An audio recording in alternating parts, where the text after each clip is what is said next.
C'est pourquoi je voudrais féliciter la Commission nationale des droits de l'homme de Côte d'Ivoire pour l'initiative et la mission permanente de Côte d'Ivoire pour sa forte implication dans l'organisation. Mes remerciements vont également à l'endroit de la représentation permanente de l'Union africaine qui a bien voulu abriter cette rencontre experte. Mesdames et messieurs, distingués invités, en Côte d'Ivoire comme partout d'ailleurs, la terre reste majoritairement gérée par les hommes.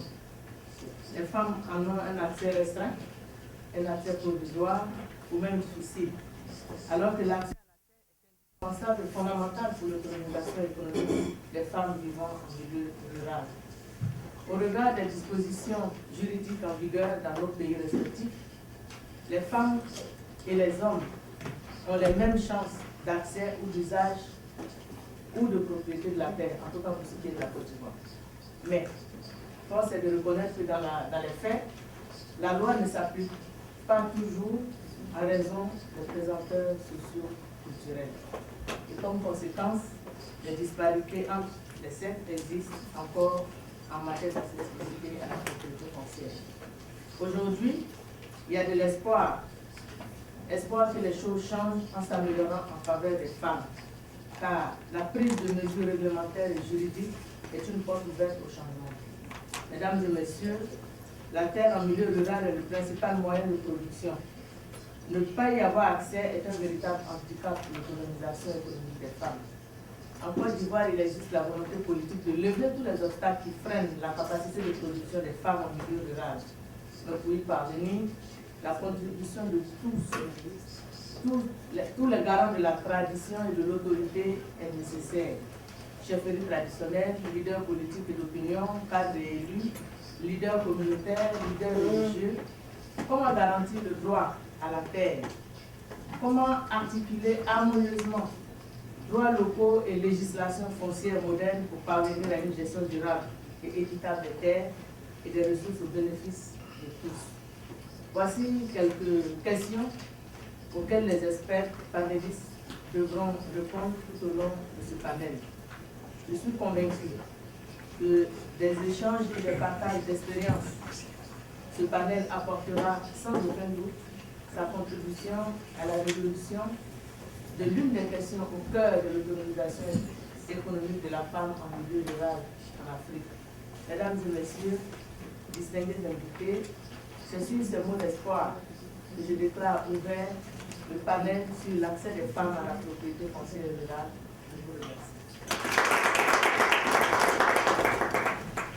En tout cas, pour le foncier rural de la femme, ce n'est pas la politique, mais c'est les pesanteurs socio-culturels, les pesanteurs religieux. Parce que je vais juste, pour l'Assemblée, rappeler un peu, pour le Burkina, on dit 4% des femmes ont accès aux terres cultivables. Enfin, les terres cultivables sont la propriété des femmes pour 4%. La Côte d'Ivoire, les terres cultivables sont la propriété des femmes pour 5%. Le Mali, 15%. Et le Rwanda, qui est le modèle en la matière, 26%. Et malgré tout cela, il y a toujours problème. Pourquoi? C'est que qu'on soit leader en la matière, qu'on soit les derniers, il y a un gros problème qui est le problème des pesanteurs socio-culturels. Et je crois que c'est là où, en tant que femme, en tant qu'acteurs qui agissent pour les femmes, en tant qu'acteurs qui veulent l'autonomisation des femmes, c'est là où nous devons agir. Parce que les textes de loi, la volonté politique, il n'y a aucun problème. La loi est inviolable, chez nous c'est la même chose. Dans la loi 98-750 qui régit le domaine foncier rural, la seule condition, c'est la condition de nationalité. Sinon, peu importe le sexe, on a droit à la terre au même titre que les hommes. Madame Zébéliou, en terminant tout à l'heure, a parlé de voies de recours. La voie de recours existe. On dit la femme comme l'homme a la possibilité de traduire en justice toute personne qui veut violer ses droits. Mais nous sommes dans la maison de l'Afrique, et je ne sais pas par rapport à mon expérience des différents pays africains, quel est le pays d'Afrique où on encourage la femme à aller à la justice, où on encourage même l'être, qu'il soit un homme ou une femme, à aller à la justice. la peur de la justice, toute la représentation qu'on a autour de la justice. Aller porter plainte contre quelqu'un, quel que soit le motif, ce n'est pas faisable. Les négociations, les médiations commencent au sein de la communauté pour ne pas qu'on aille vers la justice. Donc, les voies de recours, ce n'est pas qu'elles n'existent pas. Même si le tribunal était à 2 mètres de la maison d'une femme, elle n'irait pas porter plainte parce que ses droits sont spoliés. Donc, moi, ça m'amène à dire que ce que nous devons plutôt faire, nous le disons, nous le répétons à tout moment, un certain nombre de choses, dont 3 recommandations principales. Mais je voudrais quand même qu'on retienne une chose, la différence entre le Burkina Faso et la Côte d'Ivoire. L'accès aux titres fonciers au Burkina semble plus facile parce que nous n'avons pas les mêmes réalités agricoles. En Côte d'Ivoire, tant qu'il s'agit de vivriers, c'est-à-dire de cultures saisonnières, les femmes n'ont pas de problème. Via son mari, via son frère, via son cousin, via quelqu'un, elle peut avoir la terre pour cultiver. Mais le problème se pose quand il s'agit de terres, de cultures de rente, de terres qui concernent, des cultures qui marquent le sol de façon durable. Le café, le cacao, l'EVA. C'est sur ces cultures-là que se pose, parce que là, la femme va avoir un accès pérenne. C'est là où il y a problème. Donc c'était la petite ouverture que je voulais faire pour différencier ces différents cas. Et puis dire que malgré toute la sensibilisation, en 2016 pour la Côte d'Ivoire, on a seulement 113 titres fonciers. Non, pas titres fonciers, certificats fonciers. Le certificat foncier qui n'a pas de valeur juridique pérenne, puisque le certificat foncier doit être transformé en titre foncier. En principe, c'était au bout de 10 ans. On a dit non, c'est depuis 1998, comme il y a eu le coup d'État de 1999, en fait, toutes les crises que nous avons connues. Mais aujourd'hui, 19 ans après, dans un an, ça va faire 20 ans que la loi existe, elle n'est toujours pas appliquée. Aussi bien pour les hommes que pour les femmes. Parce que c'est ça qu'il faut dire. Ça veut dire que la loi en elle-même pose problème du fait qu'elle soit arrimée avec la coutume. Puisque nulle part en Côte d'Ivoire, et je pense dans la plupart des pays africains, la femme n'a de façon coutumière droit à l'accès à la terre. Donc nous devons tous nous lever, c'est le plaidoyer que je fais. C'est un problème qui n'est pas seulement de Côte d'Ivoire, c'est un problème qui est foncièrement africain. Nous devons nous lever pour, vulgariser les lois et simplifier les procédures d'acquisition des terres. Parce que si on prend le foncier rural, combien de géomètres il y a pour la Côte d'Ivoire, aller délimiter les terres, etc., etc. Ça fait d'autres problèmes. Combien ça coûte? Bref, ce n'est pas ça le plus important, mais nous devons vulgariser les lois et simplifier les procédures d'acquisition des terres. Deuxièmement, nous devons renforcer la sensibilisation des communautés villageoises et religieuses sur les droits des femmes. Partout, c'est pour ça que tous les forats doivent être investis pour faire cette sensibilisation-là.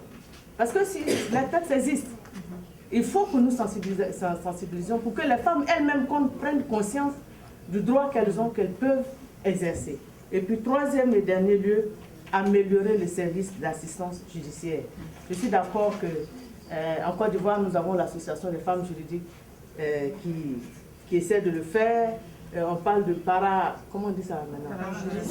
Voilà, de parajuridique. Tout ça, c'est pour accompagner. Madame a montré l'exemple au Rwanda, où elle insiste, malgré le fait qu'ils aient 64% de parlementaires, le service d'assistance judiciaire est important partout en Afrique pour accompagner les femmes, et je voudrais me limiter à cela. Je vous remercie. Afrique de l'Est, Afrique de l'Ouest, et Madame de Rwanda est partie, mais également, il y en a pour... Voilà. Ça fait 2 grandes initiatives, CEDEAO pour la charte politique, et puis Union africaine pour également les politiques foncières qui vont être élaborées avec, en prime, la question du genre. Je vous remercie. La façon, Rwanda, Mali, et toutes les délégations, Niger, Libéria et autres.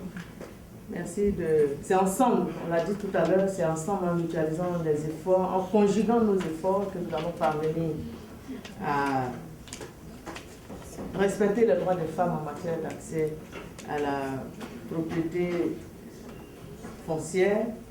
Tout a été dit. Je voudrais juste conclure en répétant ce que j'ai déjà dit en termes de recommandations.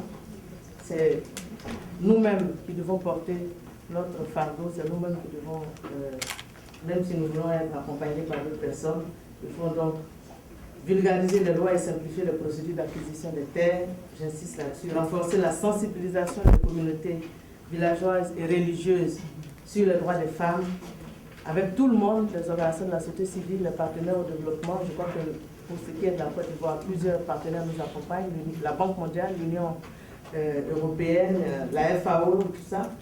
Améliorer enfin le service d'assistance judiciaire et puis faire en sorte que, pour ne pas évoluer en vase clos, nous soyons accompagnés par les hommes. Merci à tous d'être venus. C'est sur ces notes que je déclare clos le panel sur l'accès des femmes à la propriété foncière. Agissons, mesdames, agissons, mes sœurs, agissons avec les hommes à nos côtés. Je vous remercie.